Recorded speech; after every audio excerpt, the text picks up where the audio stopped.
So before starting, I will give some basic guidelines for reporting. That in Sinhala we call Kamatahan Suddha Karna, or Dharma Sakaccha, that English we call discussion, or question and answer session. So to make it more pragmatic, we have written article. I bought it from Burma and translated into Sinhala also. And in Nissarana Vanaya, the monastery where I came from, we went 40 retreats, individual interviews. They were very happy. But when the number is increased in 35 to 70, 70 to over 100, it was impossible. So we introduced this common discussion, whereby you will write your interview reports, I mean, meditation experiences. Order is just you report the sitting meditation, walking meditation, and day-to-day activities. Order may be changed, it doesn't matter. For example, when you are writing your sitting meditation, you have to first start, this is my sitting experience. And my primary object is this. It may be the breath, may be the expansion, contraction of your chest or tummy, according to in-breath and out-breath, or your sitting posture. That is to say, I am not standing, I am not lying down, I am not walking, I am sitting. Whatever it may be. So you have to tell, I am going to write about the sitting meditation, mindful sitting, and my primary object is this. And then start whenever the primary object became prominent. I need no any description. I tried a few minutes and then only the primary object came. Till that I have a cough, I have a tears, not necessary. You start with the point where you are face to face with the primary object. If it is not there, that cannot be your primary object. The primary object is the what? The canvas upon which only you are drawing. Without the canvas, you can't draw anything. So you start the report, the point where the primary object is face to face with. And then you report. This is in-breath, this is out-breath, this is rising, this is falling, and what's the difference between in-breath and out-breath or anything. And while you are reporting, there may be some distractions, wandering minds, fantasizing, daydreaming, all accepted. Then you have to say, after a few in-breath and out-breath, my mind wandered off, or distracting sound happens, or some other pains happen rather than the breath, other bodily pain, then you have to tell, this is the distraction. And how quickly or how much time it takes you to come from that secondary object to the primary object. And again, you have to behave like a beginner. Now only you started like. Now you say again, my mind, I took it or came back naturally to the primary object, for example, in-breath and out-breath.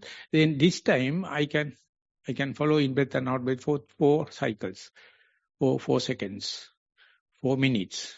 And like as you are explaining, I am basically talking, aiming at the newcomers. And in the walking meditation, at the topic, first you have to say, now I am going to talk, report about my walking meditation. My primary object was left leg and right leg, whatever it may be. Generally, that is what many people are aiming at. And then you are going to explain how many steps you can walk undisturbed, or wherever the primary object came to face, that must be your starting point. Don't talk about the cock and bull stories. I had the leg pain and therefore I can't walk. Not necessary. Start the point of that's to make the report short. And at the end you will add few remarks on your day-to-day activities, such as while you are brushing your teeth, when you are taking a meal, when you are taking a bath. Have you had any chances to be here and now, to be with that day-to-day activities you are doing, for that general instruction is do SMS mode. Slowly, mindfully, silently. When you are eating, how many morsels you can keep the track with the eating process. Mind may be wandering off. It is completely accepted. But you must start with the topic that we have introduced. And when you are brushing your teeth, when you are doing other day-to-day walking up and down, sleeping, whatever it may be. So that give 3 chapters. And don't try to report 2-3 sessions of sitting in sitting example. Give me the best sitting. From today to tomorrow, for example. Today we are doing, and tomorrow you will say, within that time, this is my best sitting, and that is my primary object, that is how I manage. And then in the walking, there may be a lot of unsuccessful, unforeseen situation, but not necessary. You start with the good, pragmatic, positive thing. At the end, you can put a remark. Of course, I had this and that difficulties. If it is unavoidable, only you are writing them in the report. Otherwise, you give the positive. And then day-to-day activities. If it is not available, no harm. But we are writing, it must be short to the point, short and sweet. I know it is too much for a beginner to start this and adhere to this kind of thing. Ultimately, what will happen is you will never give interview reports. It's such a set of rules. But this is like a Supreme Court case. When you're writing something, you have to write in a very clear way, double space, A4 paper, the judge immediately can see. No correction here and there kind of thing. Therefore, you may learn that is your backbone in your future life. When you are reporting, report short to the point, short and sweet. It is like technical writing in a thesis. I was a worst case when I was in Panditarama. It took 18 months. I am a serious meditator, but I don't know how to write, how to report. So Sayadaw never chased me out. But there was one senior Vietnamese monk. He is not a good meditator, but he told, I see, Bhante, you are fighting, but daily. Not only that, I am translating 3 other monks' reports. I am the translator, and Sayadaw start with me. I can't understand what the nonsense you are talking about. So then I realize the grammar in our life, the backbone in our life, the personality in our life comes when you are reporting the communication. The message must be clear. So you must be clear at the beginning. So this is just the starting point. Now I am going to invite written questions or written interview reports. So it will give us some kind of a pragmatic examples. And by monitoring that only, I can give a guideline. I am not a supreme authority. I am not the omniscient. I am not the omnipotent. But the communication must happen. Then we have 2-3 days. I think we can do a good job. Please, you may start with the reports. Avasarai Bhante, I would now like to begin the Q&A session for today. For the 13th of January 2024 at Republic Meditation Center, we received 13 entries provided for today. Before I begin, I would first like to seek permission from Bhante to present the entries today. So we have 6 entries in terms of experiences and 7 questions. Today I will begin with the experiences. So the first experience is on mindful sitting, and it goes like this. I always initially begin by paying attention to my posture and pressure points. Then I focus on my attention to my breathing, noting the pattern of my breathing in and out. Sometimes I am able to pick up on the warm breath on my upper lip whenever I exhale. I personally find mindful sitting easier than mindful walking, as I tend to get distracted more by the outside world. Mindful sitting allows me to focus on my body and identify new sensations, while I am just sitting that I otherwise would have most likely missed during my day-to-day life. That's all. So whenever, it's a good report. Whenever your mindfulness focus to the in-breath and out-breath, that means you are completely cut off from your sensuous world. You are completely cut off from your sexual world. Because now you are dealing with one materiality that is called Rupa Karmasthana. So it's a great achievement. Just focusing into one thing. Focusing one thing means forgetting about the rest of the world. To realize it and to verify it, it will take time. But just theoretically understand, our mind cannot be in a single one point and the whole world. Sacrificing that only we take. That's the difference between meditator and non-meditator. Now the meditator find difficult to be with the breath. So to count how much you are efficient, once you landed, how much you are efficient, how many breath cycles you can continuously do. The sustainability. Or how many seconds, how many minutes. That was not there in the report. So if it is so, usually what I do is, I ask the particular person if he or she is happy to give in the session itself, but we'll continue like that. And the comparison is, my walking is sitting is much better than walking because sitting is distracted due to a lot of other things.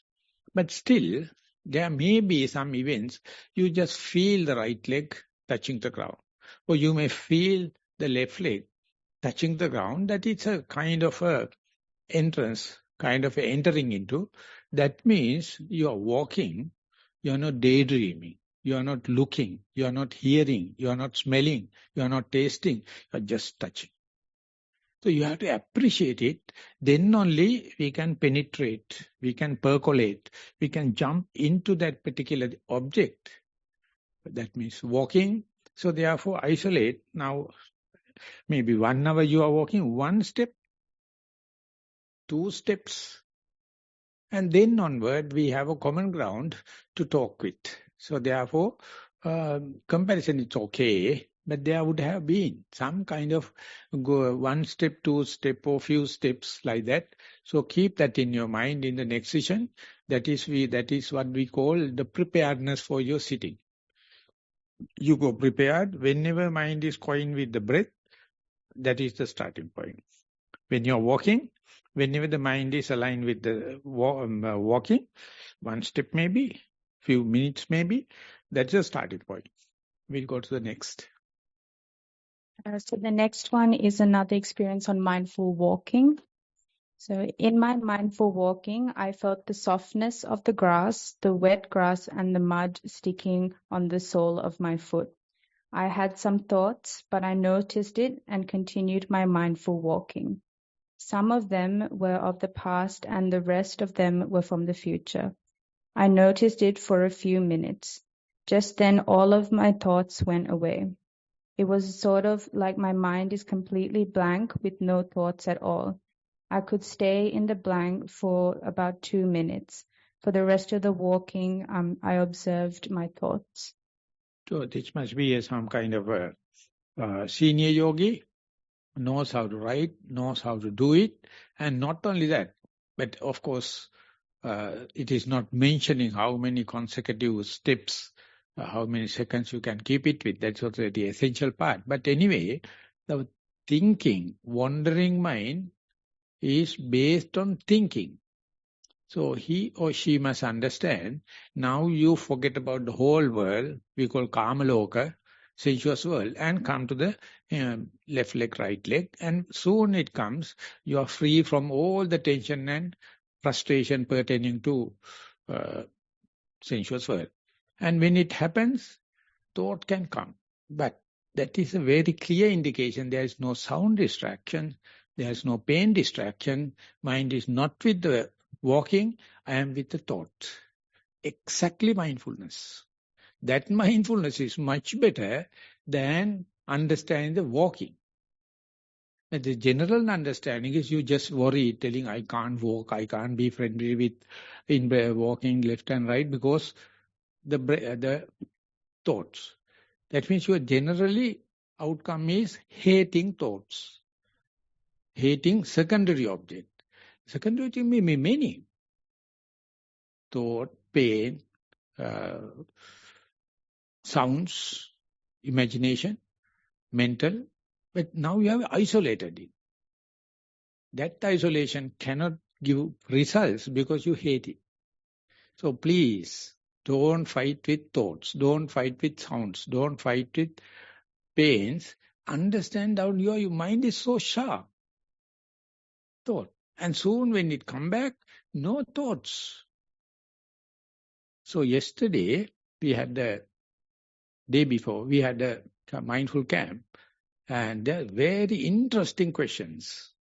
Most of them are accusing me. Why you have the bald-headed and what is the benefit of becoming a monk, and you see all the kind of thing. One person asked, no thoughts mean experience or not? Thoughts are experience, of course, you know. When there are no thoughts, is it an experience? Some people say no. Some children say yes. Oh, the front blind child told it's an experience. Then I told, how can you communicate? What is the verification? What's the way of proving others? No thoughts, but I can experience it. Of course, everyone was stunned. They can't move because that is the Nibbana. That's a great precursor or indicator. Your mind is now ready. Earlier you have refused it because you are not mindful. You are worrying about the in-breath and out-breath, or rising and left leg and the right leg, or worrying about the thoughts.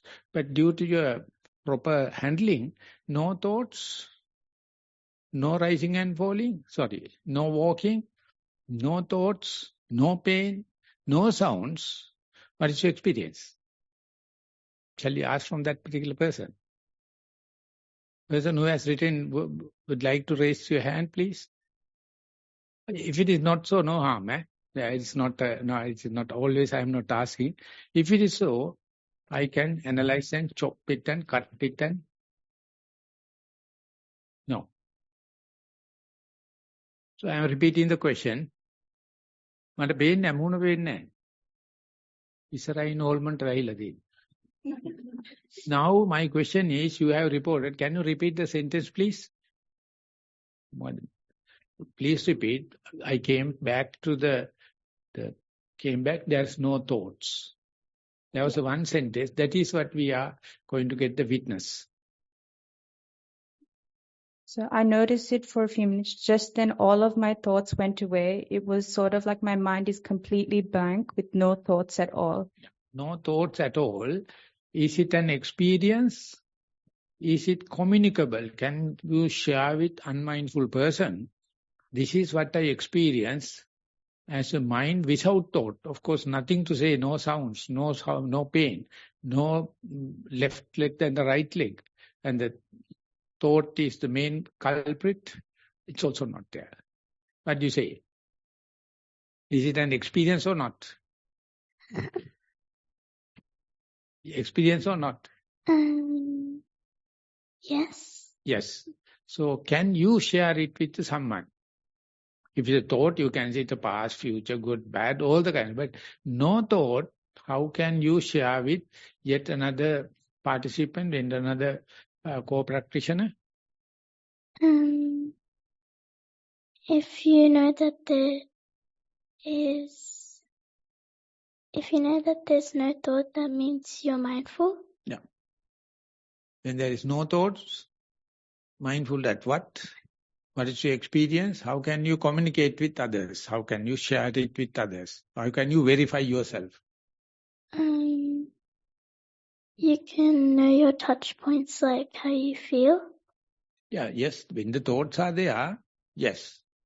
Full marks given. Now I am asking, when there is no thoughts, You say it is an experience. If it is an experience, human experience, how can you share it with another human?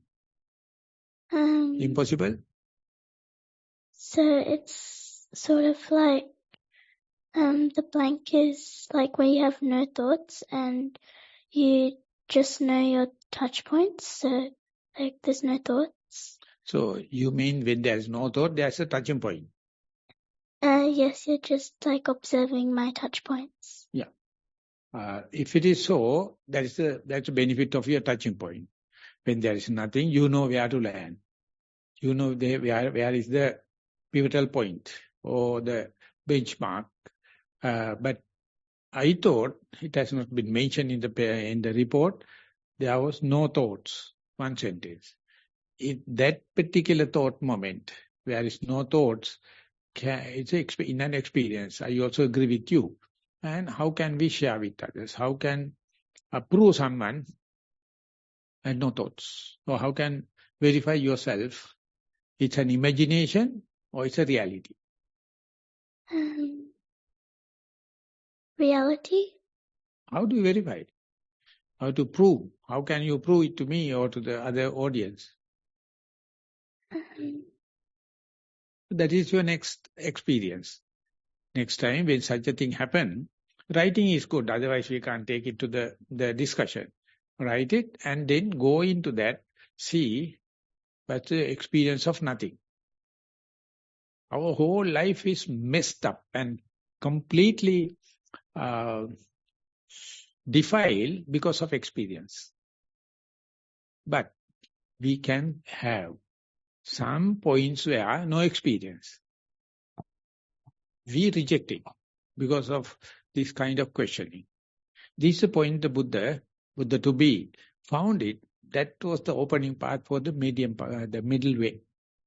So you have to go prepared, not only the in-breath and out-breath, not only the writing, reflex and the writer, there may be some. In an accident of lack of a thought, accident of lack of sound, accident of lack of pain, accident of lack of left leg and right leg, don't underestimate that experience. This is the opening to the middle way. So please, next time, you have to go prepared and try to find, if it is happening, how can I share with others? How can I verify it is not a thought, it is not an imagination, it's not a hallucination, it's a reality, you have to verify it. Good? Okay, thank you, Bhante. Thank you. We are going, we are for processing.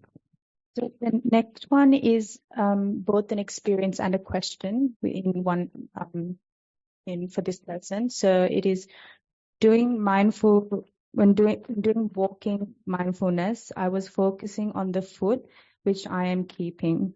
Then when my mind starts to wander after a while, I started to focus heel, sole, toes as I walk. Is that okay, or do I have to focus only on one? Focus on? Only on one. So the person felt the heel, sole and toes. Do we have to focus on one or for having one all of them? One in the whole soul, or one with the wandering mind and the mindful mind? What do you feel when you are reading it? What do you mean by one? I think it's more about how the person felt when they So when you are coming back, of course, from the thought and the pain and the sound, the touching point is maybe the heel. That cannot be the whole soul. So when you are landing, that is the point you must be aware. That is the most conspicuous point. That's the most, prominent point. So you start with, and then that spreading, going to the ball and go to the toes, and it's moving. But landing is specific. When the rockets are going to the space odyssey, when they are coming, they are landed to the Pacific Ocean. If it is landed on the ground, complete mess. But Russia, they know how to land on the ground. Yuri Gagarin landed on the ground. Very, very serious. Going out is not the very serious thing. We think, no. Coming and landing, safe landing is very, very important. So there you must be very specific. Even if it is happening to the sea, all the boats, all the ships, all the helicopters are monitoring. Soon the shuttle come back. It will jump into this water and come out. They go and rescue. That point is very important. So therefore, you must report when coming back from that distraction. It was a healing which was touching the ground, or the ball touching the ground, or the toes, tip of the toes, whatever may be. Good, sharp question. Lucky I have a sharp answer. We are moving. So this is another experience and question as well. So Bhante, during a sitting meditation session, I noticed the sound of a fly moving around the room. My focus shifted to the presence of the fly and away from my breathing. In such instances, is it best to focus and to be mindful on the noise, such as the sound of a fly, or should I try to completely ignore the sound and try to bring my attention back to my breathing? There's a very nice video, samurai, very straightforward and sitting, still the sword is here, and background there's a nice waterfall, and while doing, fly come and stand up on the, he try all the time, but it is going and again coming. So he get up, get the sword, cut the fly into two. Sharp. And then what happens is it shows two pieces of fly and both become two flies. He sits. Now two flies are moving. So agitated. He is so sharp and he cut all the two into four pieces. Ultimately, four pieces become four flies. And he is so sharp, each and every one he cut, doubling, tripling, and going ultimately full of flies inside the room. So he was thinking, and some of the other he remember, his reaction make the trouble double. If he's not reacting, only one fly. But now he's so sharp. Ninja. Am I correct? Right? Yeah. Ninja. So sharp. So ultimately he led all the flies to play hell. And immediately he opened eyes, each fly become a petal falling from the trees. And he looked back and there's a nice blossomed tree and he find everything is mind-made. If you react, all the troubles will become double. The basic trouble is good, the single fly. So likewise, it's a very difficult. I do not have a copy, but you can download it, Power of Mindfulness, by Venerable Jnanaponika. He says fly is a very good challenge for meditators. If you chase them away, they come and land on the same point again. Again the same. So one day we went to a beach with Venerable Naurana Vijita Swami Nansi. So much of flies. So he said, this is the Australian salute. So here also the same. So you either you can do it because when you in the normal way, fly is not a nuisance, but when you are focused, when you are mindful, that becomes very dramatic. And it becomes more irritating and disturbing because your mindfulness is precious. That a single fly can destroy everything. So you feel like fighting with the fly, or instead, you can just listen. In internet, when you are focusing, preparing the sound balancing of a whole or like that, there's one app. It says when you are in the computer, fly is right round B is going there. It is now recorded with the direction. Coming from the back, coming from the side, coming from the front, and the fly is the one it is indicating. That is how sound balancing is happening. So therefore, advanced yogis can let the fly to fly. Come, but whenever the fly is there, you will be disturbed, but it can't rest on the same place long time. And again, you come back to your primary. Again, the fly come. Again, go to the fly. And again, come back to the primary object. Likewise, there's a kind of a challenge. So therefore, if the person is with tolerance, with bearability, he can play with the fly. But if it is so disturbed, so you have to do something to away with the fly. That's why we have put this mosquito screens. Likewise, that is why that just for the beginners to get certain amount of momentum, and then you can gain. First time, some people came from Toronto to Sri Lanka to Nissarana monastery, and she was the organizer over there in Toronto, and she wrote the last remark. I went to Nissarana with full of fly repellents, mosquito repellents, and sunlight repellents, and everything, nothing being used. Because there are a lot of mosquito screens, there were no flies, there was no mosquitoes. Outside there are. So therefore, I had a very nice sitting, because they have given a thought. Everything is banned for the moment, prevented, proof, but other places, yes. So therefore, please report whether the sound of the fly and the landing was distraction. If it is so, you had to say your mindfulness is so shallow, a fly can break it. When you come up to a certain level, not only a shallow fly, even your wife is talking, no problem. So this is how you can understand how much you are put up with the distractions. So organizers, please catch that fly and put it away. And otherwise, the yogi has to be little tolerant and see whether you are at the fly's level or below or above. Please report tomorrow. We are forwarding, we are progressing. So the next one is, I think it's on walking, a bit of sitting as well. So the person has said, this was the first time doing walking meditation before a sitting meditation. And I found it to be very helpful initially to calm my mind. And I found that when I sat down, it took me a lot less time to settle in concentrating and on my breath and eventually observing my thoughts. Although the flies were a point of distraction as well, it goes into a question now. Bhante, do you have any advice on how to navigate distractions during meditation?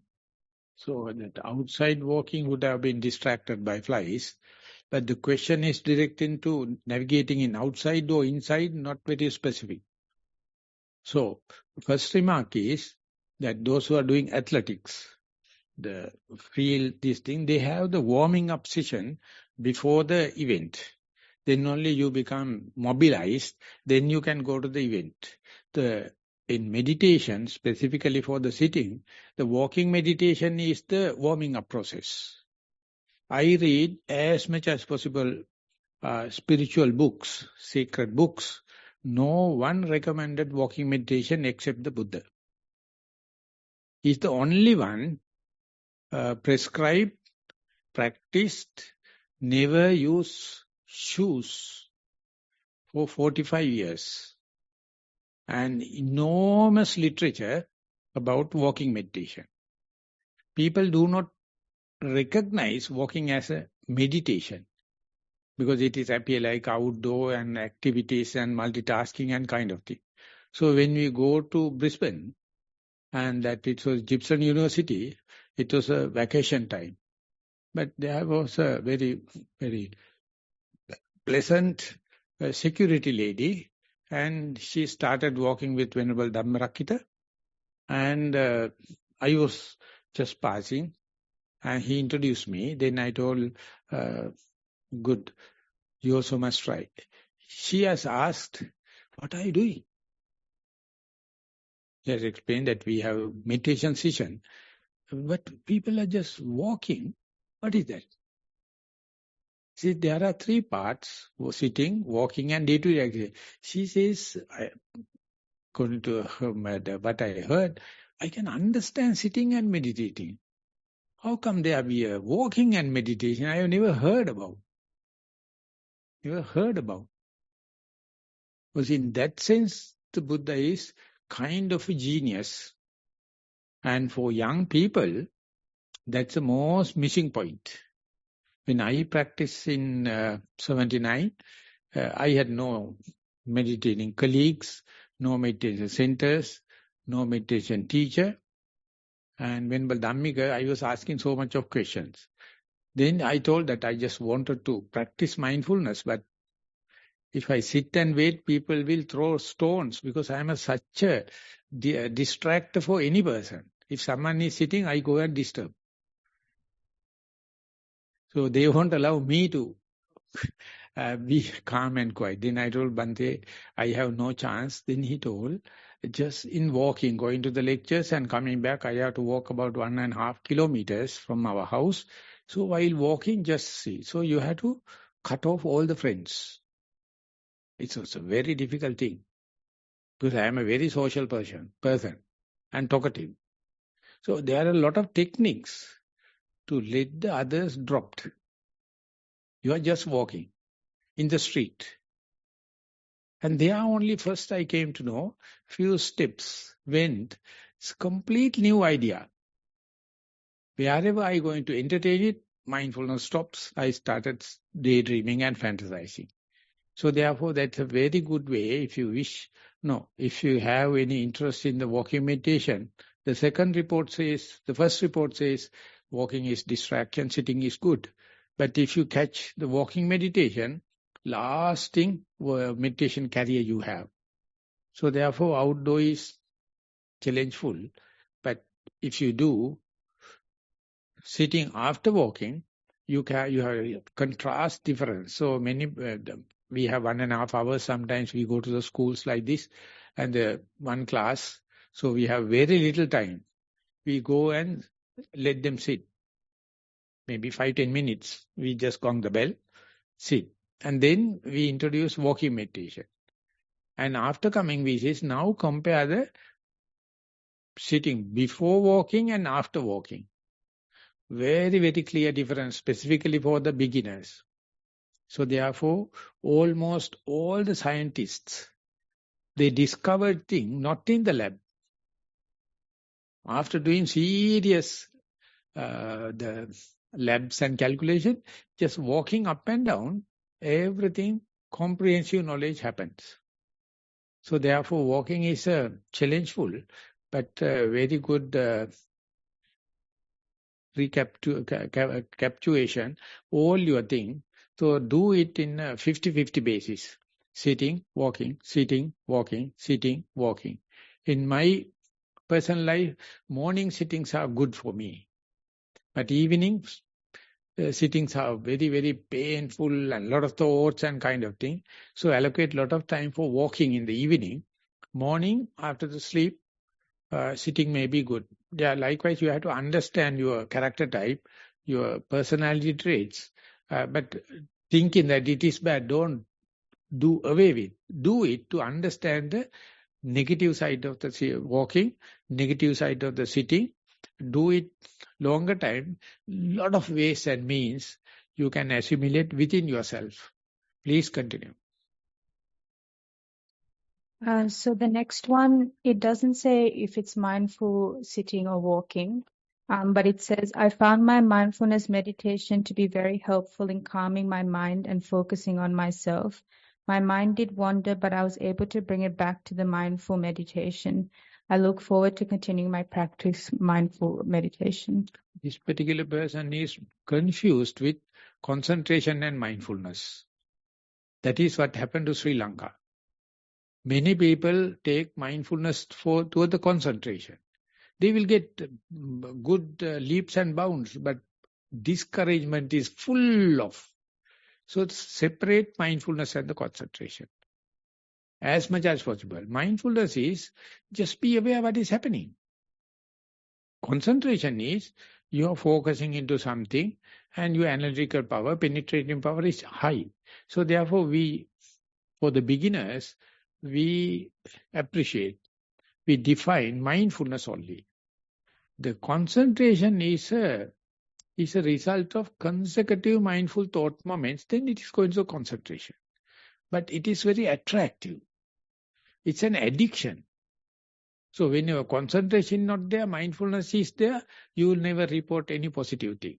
Because you are looking the problem from the report from the concentration point of view. It's an addiction. It's like drugs. It's like alcohol. So the whole meditation world is completely captured by concentration. So I kept my mind, I kept my meditation, I kept my all the thing away from concentration. Whenever it is happening, it's an endowment, it's good. But without concentration, mindfulness, full of wisdom, full of clear comprehension. So please keep the door open, concentrated mindfulness and unconcentrated mindfulness. We will put it another way, mindfulness when you are mindful, mindful when you are not mindful. To understand the unmindfulness, there are dozens of video clips about unmindfulness. Very, very interesting. Very, very interesting. But once you understood the area of mindfulness, then only you are qualified to experience unmindfulness. It also must be happen like an hobby, like an adventure. Let the mind to run, send kites, play hell. Be aware. There you are mindful but not concentrated. These reports, they are universal. If someone can say, my mind is completely scattered, I am macerated, but I am aware. I don't like. I know. I do not like. Mind is completely scattered, but mindfulness is 100%. That is what we call multitasking. That's why what is happening basically in our day-to-day activities, not only in the monastery like that, but even when you go out. But our literature and our ethics and our religion is negative for that. So therefore, very little people can understand mindfulness towards inside meditation, vipassana.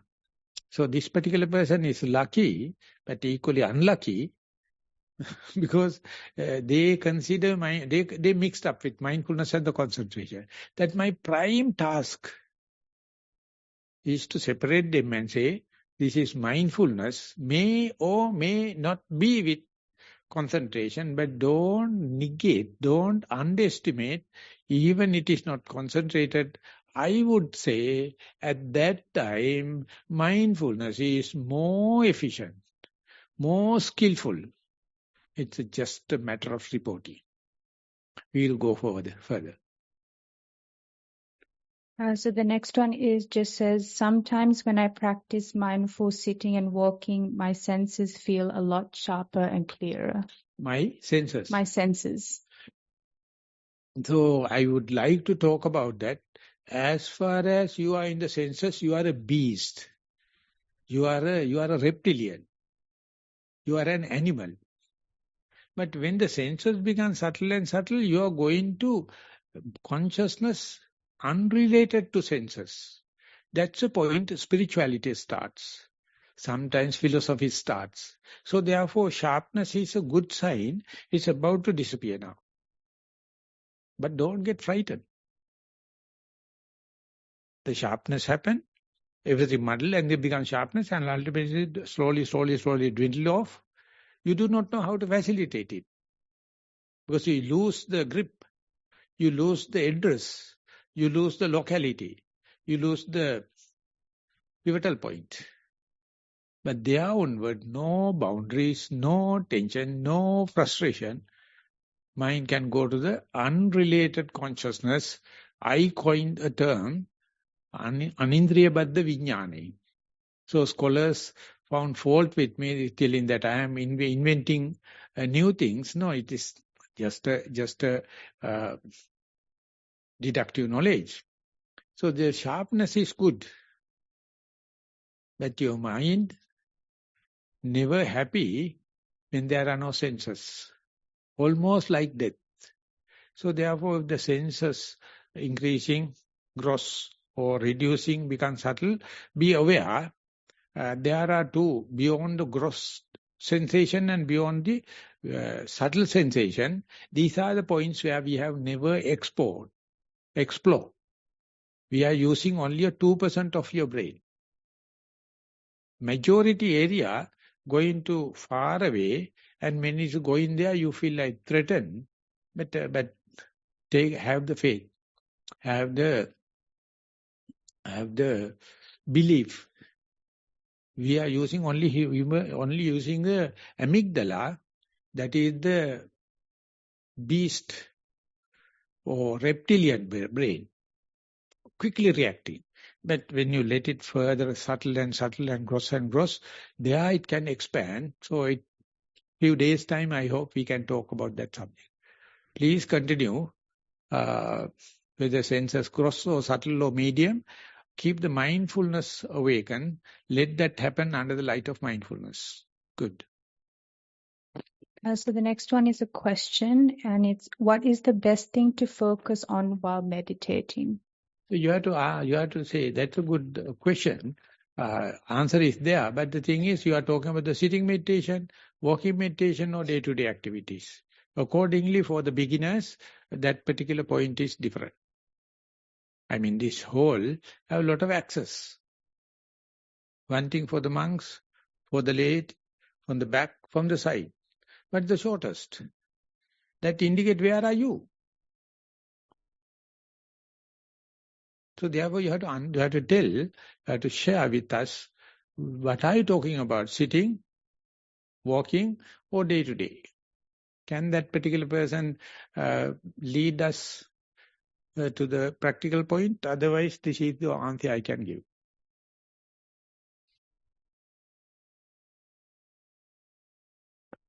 And then that was the third point that I mentioned. You all have given the basic instruction. If it is not clear, please ask. Otherwise, you are just wasting time. You have to rewrite the questions to be sharp. Otherwise, very difficult to give a general answer. The general answer is there. Once you understood the specific answer, then easy to take into the general answer. No, particular person is not coming forward. Yeah, proceeding. So the next one is another question, and it is, what is some advice to stay concentrated on the focal point during sitting meditation? You may please repeat. What is some advice to stay concentrated on the focal point during sitting meditation? So I will answer what is the way to be mindful, then I am answerable. If you are asking the concentration, I would hesitate. There's a story, the one man is walking along the side of the river, and a blind person with full of rashes waiting at the side of the road is asking, which side is the river? And people not answering him. This particular person, he don't care, he's answering. He's asking, please lead me. He led him and he jumped into the river and died. All the others came and found fault with that particular person. We knew, that's why we avoid. You bloody fool went and answered the question. He just wanted to jump and kill himself, but he don't know, he do not have eyes. But that particular person is choicelessly be aware. He is very mindful person. He led him. He jumped, died. He is not answerable. He is not responsible because that he just give the answer. Likewise, I can try, but that is not my mission. My way is to promote mindfulness. You all are trying your best to mislead me. I will never. I will try my best 40 years now. As a layperson, 10 years. But lucky enough, at that time, I never associated religious people. It was allergic for me.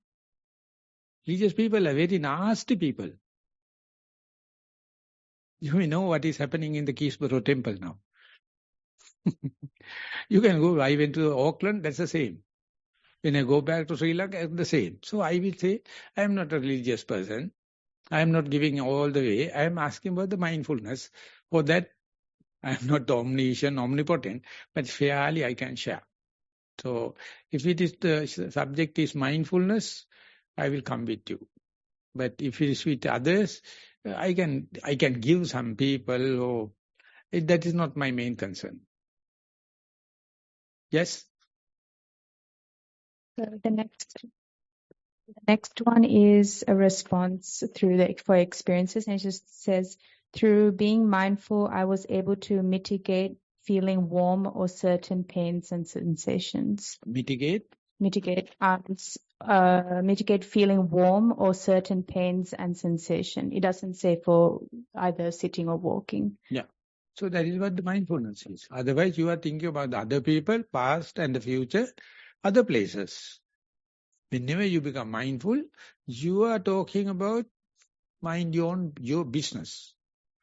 They are all negative.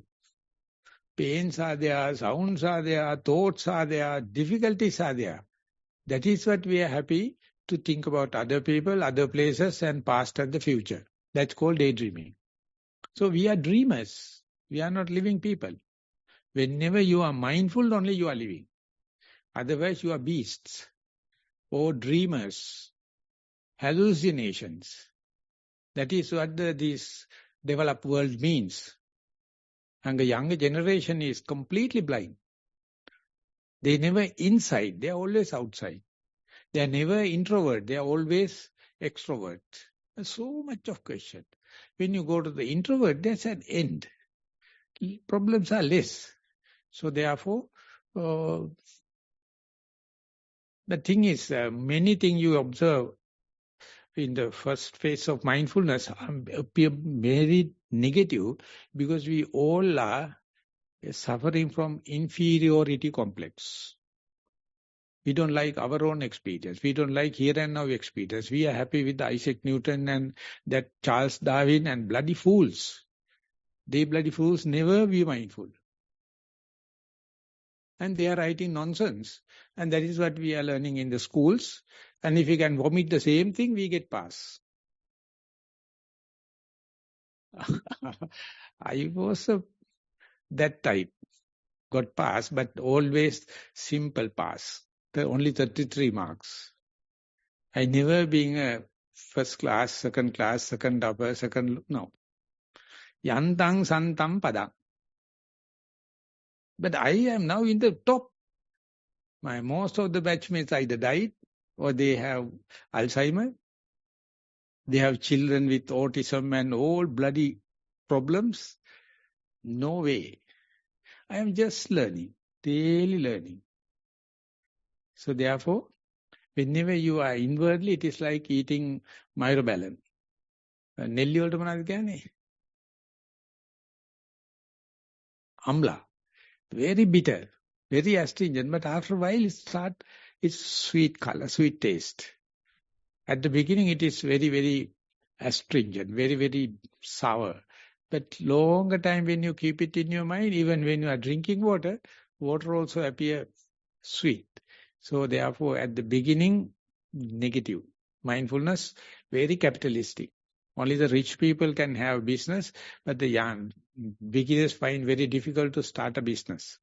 So, but the Buddha give full support and faith. Please, don't worry. Even they are colorful and dramatic in the outwardly, you are wasting time. Once in a way, inwardly look at it, then you can mitigate your feelings and the pains and all the kind of thing. And they are what you call the day-to-day unsatisfactoriness. If you can't cope up with the day-to-day unsatisfactoriness, you will end up with occasionally hysteric level of trauma. If you are putting up with the day-to-day unsatisfactoriness, of course, මේකයි මගේ බර භාගේ පැයට 70මයි වේගේ හොයලා හදට යන්න හදනවා. Dhammajiva karattakarya. If you know how to go with that, you will not think about going to moon, but you will not meet up with an accident. So therefore, please bear it up at the beginning. I am talking about basically about the beginners, and early signs may not be always sweet in taste. But the sweet things make it so much of troubles. I can't imagine how I saved my life. Was such the person with so much of social relationship and party going, trip going, and agitating people. Some of the other mindfulness was lingering. Ultimately became a monk. Now I am the person sitting highest seat. You don't know who am I. Even I am studying. Mindfulness is such a thing. So I have no hesitation in sharing with the younger people, older generation, young, middle class, middle people, and my relatives or not. So therefore, please try to put up with the day-to-day unsatisfactoriness in order to avoid occasional hysteric level of trauma. That is Sigmund Freud's statement. Yes, we are moving. I think we have time for one more question, Bhante. So the next one was, how do you stop falling asleep during mindful sitting? Please fall into sleep. It's no kilesas. Bela kiya. Ekat nevi api nai 1:30 ne anta karane. We have enough time. So one day I had a meditation session in Singapore. Very hot. And there's have you been to Singapore? Sri Lanka? It's a huge reclining Buddha image, and it is air conditioned. So after the lunch, I was meditating and dozing. I am in the top seat. And my teacher came, Dhammajiva. So when I opened my eyes, after the 25 years, he paid a visit. Then I went to him. So we were walking, others went out. He told, darling, most of the time you are sleeping. Huh? Then I told, sleeping is not a crime. Sleeping is not a defilement. You are inwardly. Then he asked him to come into his place and give talks to the younger generation. Most of them are Singaporean. I was talking with the Sri Lankan. So Achan Brahm is handling it. He says, our mind, whenever there is no sensuous pleasure, and you are sitting, it do not like to be awake. It doesn't like to be mindful, because experiences are not so positive, not so dramatic, not so eventful. So sitting is inclining, congealing, sloth and torpor. So if you have problem of insomnia, go to a meditation center, you will learn how to sleep sitting. Sometimes while walking also you feel sleepy. There's an utter drug-addicted person. I thought it cannot be rescued, but not fully rescued. But later he went to Middle East. And he's operator of the heavy equipments. If there's a ships, he has to go and unload, and therefore he has to always wait at the deckyard. And sometimes a supervisor is waiting there. If there's a bench, he used to go and meditate. The supervisor was sure he is present. We say, one day supervisor asked, who teach you how to sleep while sitting? He wrote to me. He wrote to me, Bhante, mind you that you learn mindfulness in 26 and 27. I started at 23. Now I am in Middle East, and when I am meditating, and then supervisor says, who taught you how to sleep while sitting? I told your name. Even the Venerable Moggallana, the second of the best to the students, soon after the ordination, he was so serious, he went to a cave and started meditating. And Buddha had a very little amount of disciples. He was scanning through to see what they are doing. So after the meal, is dosing. The Buddha appear like in front of him and ask, Moggallana, are you asleep? Are you dosing? Yes, sir. But then he gave a Pachalayamana Sutta, 11 points. If you feel sleepy, try these things. Buddha never found fault with him. First and foremost thing is to understand it's a sleep or escaping mind or hiding mind. Hiding mind called Leena Chitta. Sleepy is a defilement, sloth and torpor. So Venerable Jnana Ponika, Venerable Pandita Abhivansa, and many try to give clues and ways and means to see whether it's a really sleep or lean and chitta or escaping mind. The mind always needs defilements to live. If you are very alert, too much of defilements. But if you are to keep alert without defilement, we have never experienced. That is what the human experience. We are beasts. So first and foremost, when the mind state come occasionally without defilement, mind is about to hide. First appear boredom, monotony, and then tastelessness. And then if you do not tackle properly, fall into sleep. But if you can tackle it at the boredom level and monotonous level and disinterest level, that is the opposite of samsaric journey. Samsaric journey is due to the desire, tanha, pema, raga. Lack of that is disinterest. We have never taught these things in our universities, even not in Sunday schools. Even to the monks, never been taught, because the teachers never meditated. So you have to understand, the mind is escaping, but there are a lot of early signs. So please go into that. Sleepiness never happen all of a sudden. There are a lot of early signs that are called precursors. They are well recorded. So next time, let that meditation happen, go prepared. If the sleepiness happening, creep in, see the early signs.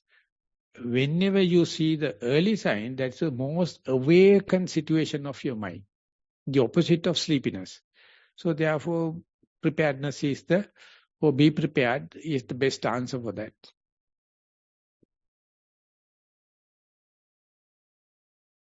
So the next one is a bit of a longer experience. I'm going to try my best to read it. I will try to find fault with you. So the next one is mindful walking experience. So this person said, during mindful walking in the morning, I was wearing slippers and I was aware of how when I lifted up my foot to take another step, I felt the rubber of the slipper touch certain areas of my feet, such as the front toes and the heel of my foot. When I put my foot down onto the floor, I was aware the muddy surface beneath my feet and some mud was on my slipper too. Eventually, over the course of the session, my slipper became muddier and muddier, and I kept walking on the mud. I was also aware how irritated I felt every time. When a fly landed on my skin, I heard its buzzing noise. The next session after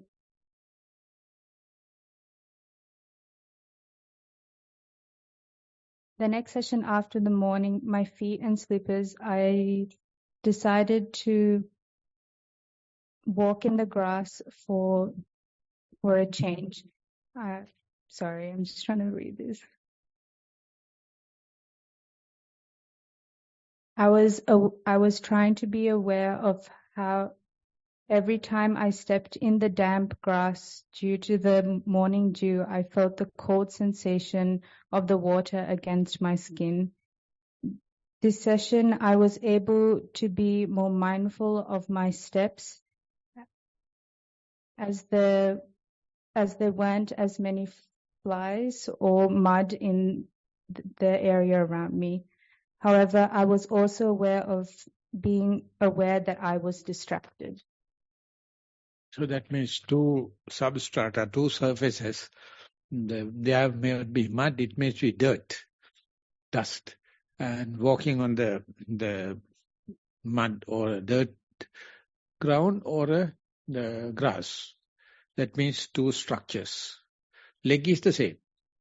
When it's walking on a muddy place and when you are walking on the carpet of blue grass, different experiences you have. So when it is happening, you don't feel your leg, you feel only the substrata. But the touch is always two surfaces. The leg touch the muddy area, leg touch the grass area. Your attention is towards the other part, the external part, and the leg is the same. So still if you are walking on a coir mat or a cement or the sand bed, you can understand different treatments. They are called reflexology massaging. Have you heard about the reflexology massaging? Yeah? This massaging the leg. In Chinese people, they do. They never use medicine. Have you heard about the acupuncture? And this is called acupressure. I'm a master. We'll show you some the plates. How can you do it? You can do it yourself. And our legs never get massaged if you are walking on the flat ground with shoes. That's why I told that the Buddha never used shoes 45 years. Daily he is walking at least 12 to 15 kilometers. And that's the way he lived 80 years healthily. Present civilization is a crime. They are completely detached from the earth. We never get earth. You know the meaning of earthing? You have 3-pin plug, positive, negative, and the earth. Stunted, no one is talking. Are you? Early people always with the nature. So there is no pent-up energy, there is no pent-up tension, frustration. They go to the beach, they walking on the ground, earthing can happen. But we, no. There's a very serious argument in the last Sydney camp. There are 5 groups, children, and we were talking about the walking meditation. And one boy sitting in front, he told, but if there's no shoes, I can't do walking meditation. No harm. You can either wear socks or shoes. And the other person on the other side, no, when you are doing walking meditation, you must get out, remove shoes and all the kind. It must be barefoot. Then I took that point and asked them to argue. The other person who protested, he prepared a video about 5 minutes. When he is walking, how does he feel the arch area, which is not touching the ground? How does he feel in between the toes, end of the toes and the ball? He's a subject matter specialist. This time he became the captain of the school. He came for this thing also, adult meditation retreat. And he was vehemently arguing, no. When you are walking, it must be barefoot and kind of thing. So after the argue, I explained the shoe issue in Burma. I heard you have never heard about. And in Burma, underwent Japanese colonization and then English. And when the whole country was taken by English people, and ultimately they claimed Shwedagon, that is the biggest cheti, even go by the sea, even go by the plane, even go by the land vehicle. You can see it is such a prominent thing. Everything is gold-plated. And the Suddha fellows walking on around the Shwedagon with shoes. That Burmese can't tolerate that. Their country going to Suddha, no problem. But the Suddha fellow walking with the shoes, they protested. The issue came very high. Then Suddha asked, what is the grumbling? What is that? They told that you do so disrespect for the Buddha Dhamma Sangha, we can't tolerate. Then what, you see, we never wear shoes. Then my Suddha came, told, very easy, I will climb upon you, you are barefoot, take me around the Swetagon. It became a political issue called shoe issue. So I declared, and then I asked, now one person must wear shoes, he must climb upon the other person who is protesting that you must not wear shoes. And there were 20 cartoons. Children start drawing. One person did the sculpturing with the piece of paper. One person is climbing upon the other. The lower person is very, very disturbed mind and mind. Face. Other person is climbing upon, smiling, no shoes.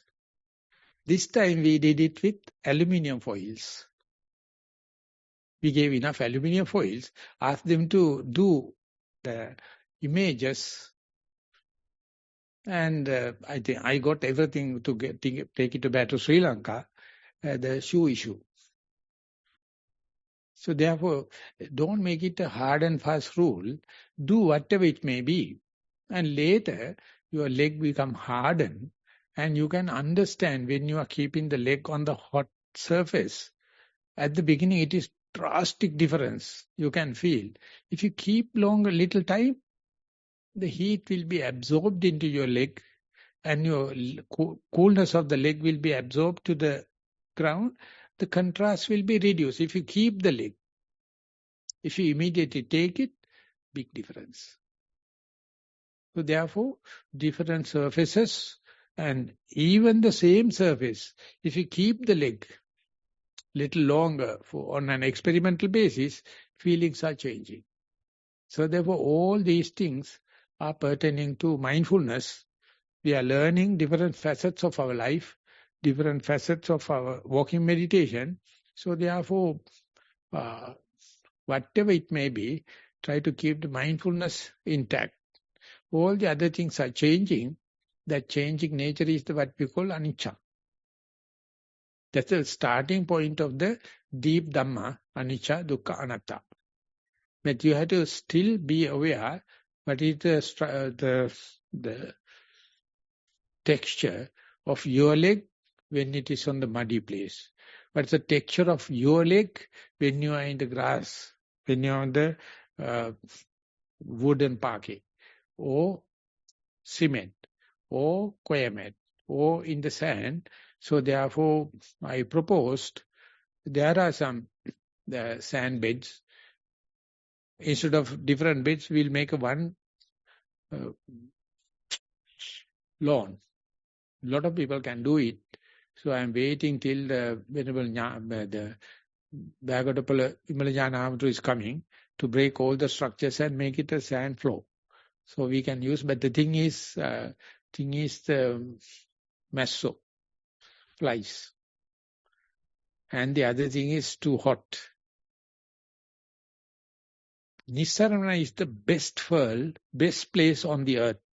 Highest amount of walking paths, and we have maybe double of the square area completely allocated for walking meditation.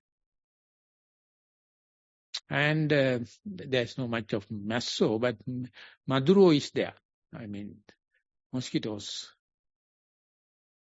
So you don't have the Australian salute.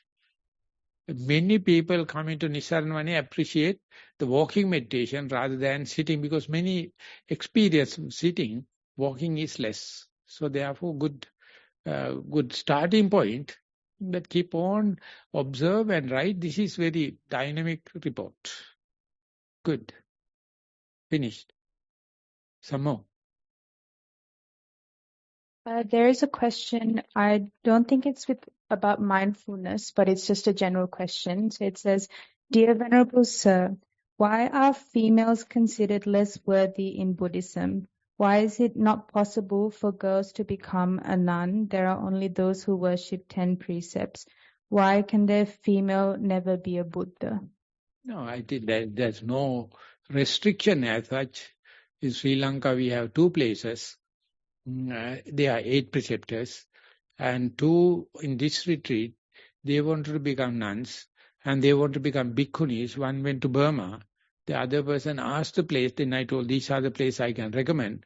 I was in Sri Lanka. And Sri Lanka is the best place on the earth for the moment to be a nun. Even Ajahn Brahm says, go to Sri Lanka. Because Thailand, you can't play. In Burma, no. You can be 8 precept holders, of course. They have 2,600 years history of nuns. They are going Pindapata on the 13th and 28th day. You know, the moon calendar.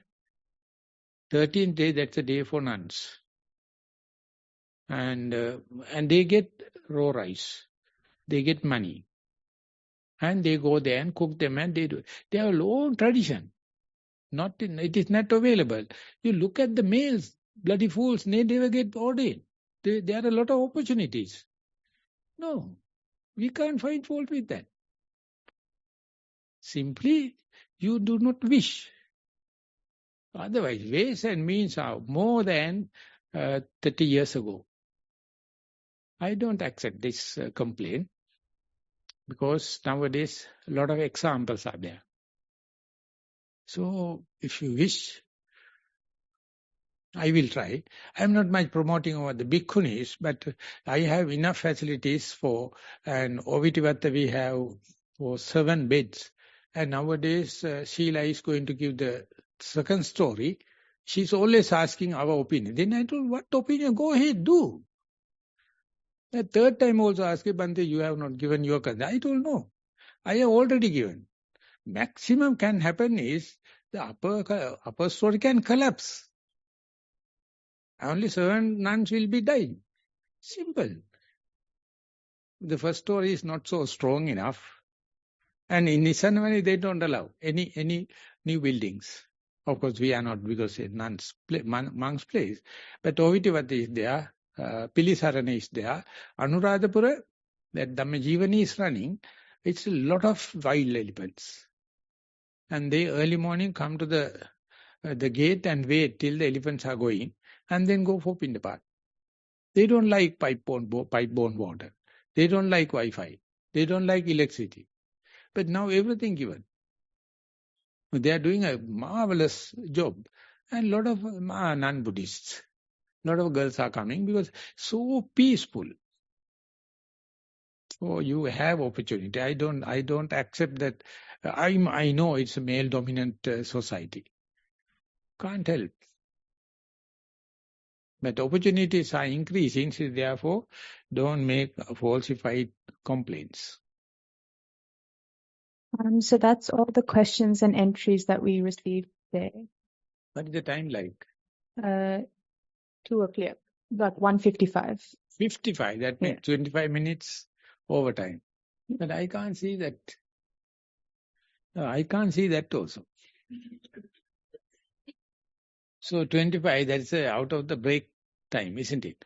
So sorry that we have 30 minutes break, but 25 already consumed. But the many questions, specifically early questions, are really according to the way it is happening. Other things are about questions. I accommodate little bit of that. But basically, I give the opportunity for the people, those who are sharing with their experiences, because they are very short to the point. I am not expert Buddhist. I don't have so much of theoretical knowledge. If it is so, you ask from the monks here. They are experts. They can give theoretical answers. So, thank you very much for the participation. That's the end of the first session. Sadhu, sadhu, sadhu.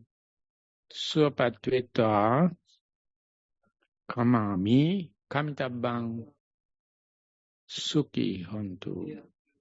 Suapatvetva sukhi. And we will be meeting at 2:30 sitting? No, 2:45. 2:45 we are meeting for another common sitting session.